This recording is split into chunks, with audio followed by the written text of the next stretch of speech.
What's up, YouTube? It's your boy JP's on the keys, and it's too easy to interview today. And I got a special for you on this Sunday. We're gonna look at some religious scams, because it's a lot of people out here using religion to just scam people and make money off of people. Religion. Religion is good. Religion definitely helps people find a purpose in life, shows people what's right and what's wrong. Gives people a direction. But when people use it for financial gain, and then people try to finesse people, and then they start saying, oh, if you don't do what I say, you're gonna go to hell. And it's just like, all right, man, like, religion is not bad. It's just the people that use religion to scam people are bad.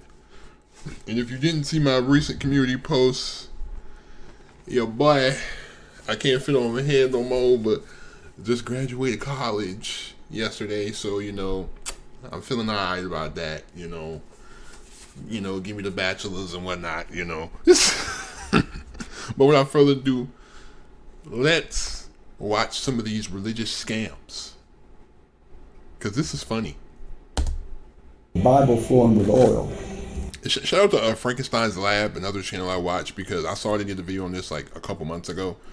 So I was like, let me see this. Like, I didn't watch the video, I just saw that they did something like this. Let me see. Yeah. That's just a sign and a wonder. It started in Psalm 39 and went to the back of the Bible. But when it went to the back of the Bible, it formed a heart over the Middle East. When I anoint the people with the Bible, Johnny has seen it, the oil will start coming out of it, out of the bottom of the Bible. Well, you saw it when you wrote. Now that's the crazy part. The dripping? Since July the 11th of this year, it's produced 87 pieces of silver. There was 7 on July the 11th.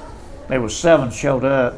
I took them to a jeweler, and we had them analyzed, and they told us they were 100% pure silver. The ministry's website includes testimonies from several people who say the oil from the Bible healed them. Massey says he started to look further into the phenomenon when he received a tip. One of the main leaders of that ministry was going to Tractor Supply in Dalton regularly and buying mineral oil. He had vials of the oil from the Bible tested at UTC, and it matched the brand of mineral oil from the Tractor Supply in Dalton. Out. The ministry has since shut down. Jim Baker, the notorious pastor who served 5 years in prison for fraud in the early 1990s and was once married to the late Tammy Faye Baker, is now back on the airwaves, making, surprising claims that this silver solution could be effective against the coronavirus. We've tested it. It works on just about everything. This influenza that is now circling the globe, you're saying that silver solution would be effective. Well, let's say it hasn't been tested on this strain of the coronavirus, but it's been tested on other strains of the coronavirus and has been able to eliminate it within 12 hours. Well, Jim, I think that reminds me of there was a commercial. It was like an infomercial where like this guy was selling this. It was like some type of holy water, and it was like in this little vial. And it was like if you sprinkle a few drops in your water or something like that, and someone was like, "Oh, I sprinkled a few drops in my water, and I had so many debts, and I got a check for $20,000 in the mail. Thank you, Jesus." I'm like, oh, I went to the doctor, and they found out I had a tumor, and then I took some of the holy water from Pastor Thompson or whoever, and it seems that my cancer is in remission. Thank you, Jesus. Like, stop you paying people to say this stuff. Like, oh my God. Jim Baker and his Southwestern Missouri church settling a lawsuit accusing the TV pastor of falsely claiming a health supplement could cure the coronavirus. Oh, duh. The settlement calls for Baker and Morningside Church Productions, Inc. to pay $156,000 in restitution to refund the money people paid to get a product known as Silver Solution. His name. The fact that people actually bought that is what should be tested. Like, I want to know how people fall for this stuff. Like, just the psychology behind this stuff. Like, the reason why people fall for this stuff, the reason why people like get in cults and stuff like this. And like, it seems like religion is like a lot of religions kind of get that cultish feel, like real cultish, like, oh, I'm the direct messenger from God, and if you disobey me, you're disobeying God in a way. Like, I don't know if you get that vibe from a lot of religious leaders, you know, real cult-like. Is Custy Hinn, which may sound familiar because for years his uncle Benny Hinn has been one of the most successful Christian televangelists and faith healers in the world. Custy Hinn saw it all on stage, right next to his uncle.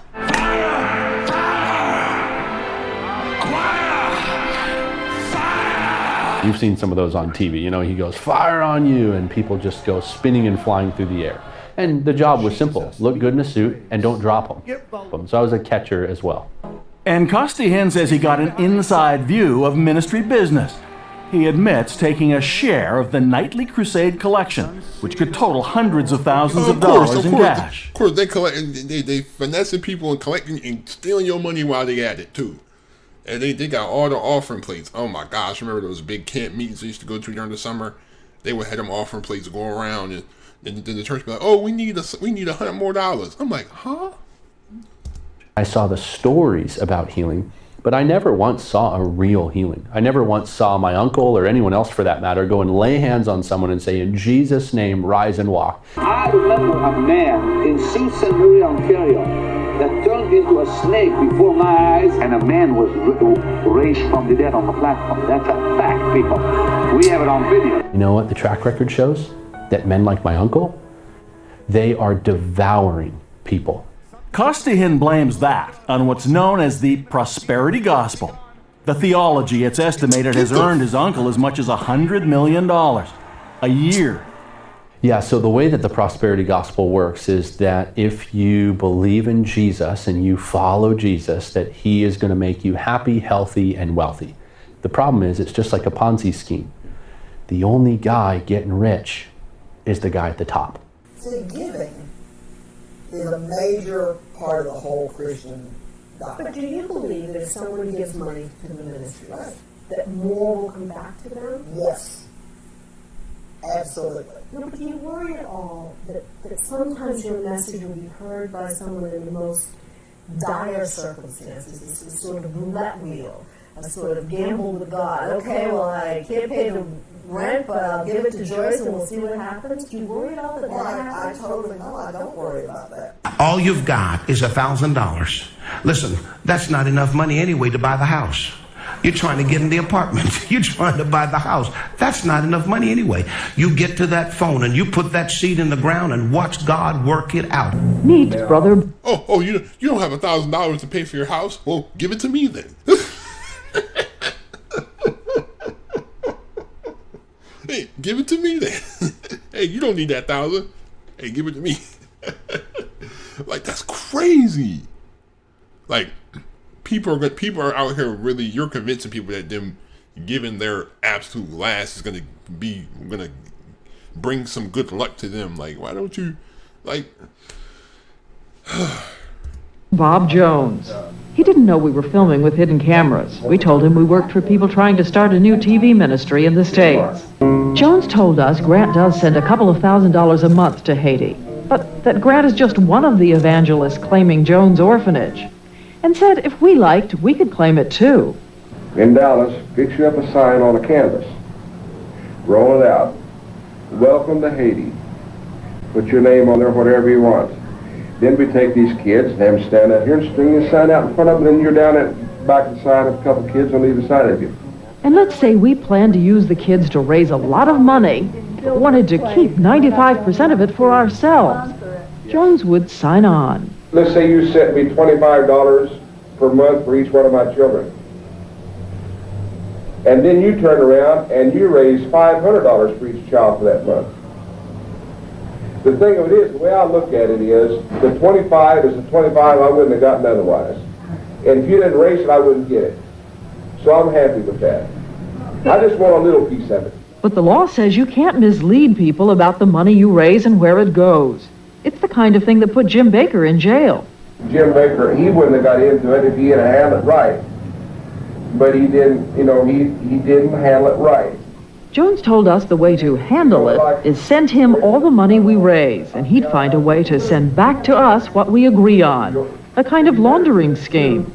And finally, Jones offered another service. He'll provide those heart-tugging photographs evangelists use to make viewers think they alone are getting to sponsor an individual child.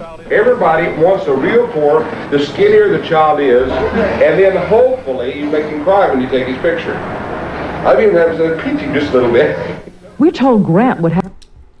Haiti is the poorest country in the Western Hemisphere, and Haiti is the country that's being exploited by so many different other powerful first world countries. It's sad. Haiti, the earthquake in Haiti in 2010, people are still suffering from that. Where is all this Red Cross money going to? Why is Haiti still struggling 13 years later? The earthquake has been hit 13 years ago. Look at there are still parts of New Orleans that are still struggling from Hurricane Katrina. Hurricane Katrina hit almost 20 years ago. Like, look at all these lands that are being exploited by the government. Like, Haiti is the biggest, like, Haiti's next, like, literally next to the Dominican Republic. Another Caribbean island. Like, it seems like the Caribbean islands get exploited by a lot of people. Like, there's another guy, Alan Stafford, dude ran a whole Ponzi scheme to Antigua because the tax laws aren't the best. Like, look at all the offshore banking in the Caribbean. Like, come on now, exploiting these Caribbean countries for their lax governments and just for sympathy. Like, that's crazy, man. Have as many as 50 sponsors for one photograph. So we asked how much he'd get for Haiti in a month.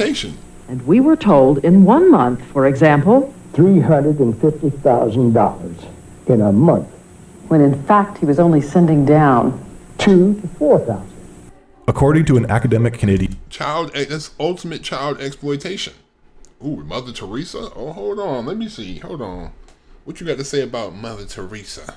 study, Mother Teresa had a rather dubious way of caring for the sick, questionable political contacts, and suspicious management of enormous sums of money she received. According to a volunteer from one of Teresa's hospices, Mother Teresa ignored many common sanitation protocols, including not boiling water and sterilizing it, and using needles repeatedly, rather than sanitarily disposing of them. When asked why they wouldn't at least sterilize the water used to wash the needles, she reportedly responded with, "There's no point." An American doctor. What? What? Oh my, what? Get the, what? You don't sterilize the needles? You don't boil the water? Like, anyone without any medical knowledge would know that you need to boil water to get the germs out, and you can't share needles. That's how you get STDs and other diseases. Like, oh my God. Told me that she had been trying to treat this boy and that he had a really relatively simple kidney complaint that had simply got worse and worse and worse because he hadn't had antibiotics and he actually needed an operation. She said, well, they won't take him to hospital. And I said, why? All you have to do is get a cab, take him to the nearest hospital, demand that he has treatment, get him an operation. She said, they don't do it. They won't do it. If they do it for one, they do it for everybody. Teresa takes advantage of the poor and terminally ill for opportunities to showcase compassion, rather than a desire to help care for them. These claims are supported by similar reports from Hemley Gonzalez, who had also volunteered at one of Teresa's hospices. He claims to have noticed that the volunteers were not vetted, trained, or required to have medical experience, going as far as saying that nobody there was a medically trained physician or nurse. He witnessed nuns reusing needles after only washing them in tap water. He saw nuns wash clothes covered in urine and feces right next to silverware. He even offered to install a water heater because he observed patients bathing in freezing water, or other services to improve overall conditions, but he was told by the nuns that, we don't do that here. This is the way Jesus wants it. These conditions weren't for lack of funding. Mother Teresa brought in roughly $30 million a year through donations, yet very little of that cash resulted in improvements in the quality. $30 million a year, and that all went to herself. Taking all these pictures of these dilapidated people, these struggling people, just for financial gain. Quality of care across her hospices. A senior nun at her order reported nuns were reusing needles despite the vast sum of money in the bank. Teresa supposedly would even tell patients that there is piety in pain, rather than attempting to help treat the pain. This supports the reputation she earned that she would glorify human suffering, rather than try and treat it. Reporter Donald McIntyre went undercover at one of Mother Teresa's homes in a report titled Mother Teresa's Legacy. In it, he witnessed many people tied like animals. He saw a boy rock back and forth with his ankle tethered to a cot.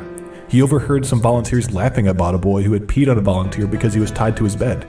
He also claimed to see an older, disturbed woman tied to a tree, and babies tied up with cloths during feeding time. According to the report, the volunteers were too intoxicated with the myth of Mother Teresa and drunk on their own philanthropy to see that such treatment of children was inhumane and degrading. I think probably the most successful confidence trickster of the last century, and responsible for innumerable deaths and for untold suffering and misery, and proud of it. She believed that disease and poverty were necessary for the formation of a good character. So I wish there was a hell to which she could go, because she has a lot of death on her conscience. Like, my thing is, how do you have that many contacts of, like, how did she get that many contacts of all these rich and famous people? Like, I guess from sympathy?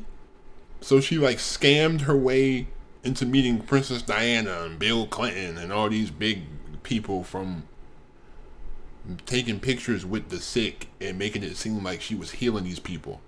Well, nobody had a testimonial like, oh, Mother Teresa, I was at Mother Teresa's camp and she healed me. And another dude they showed recently, earlier, Kenneth Copeland, I think he got recently exposed because he's like, the Lord wants me to buy $100 million jet. Just like Joel Osteen. Dude had a $100 million mega church and wouldn't shelter people during Hurricane Harvey. Like, you got the biggest mega church in town, in the state probably, $100 million mega church they want to preach God, but there's a link to my donations. It's like these YouTubers out here. Oh, donate to my Patreon. Donate to my Patreon. Oh, I got the link to donate. Here, my Cash App. Spare change. Like, y'all be panhandling, internet panhandling. But people really be sowing their money. People really be giving money. But thank you. I really appreciate all the support that you guys give my channel.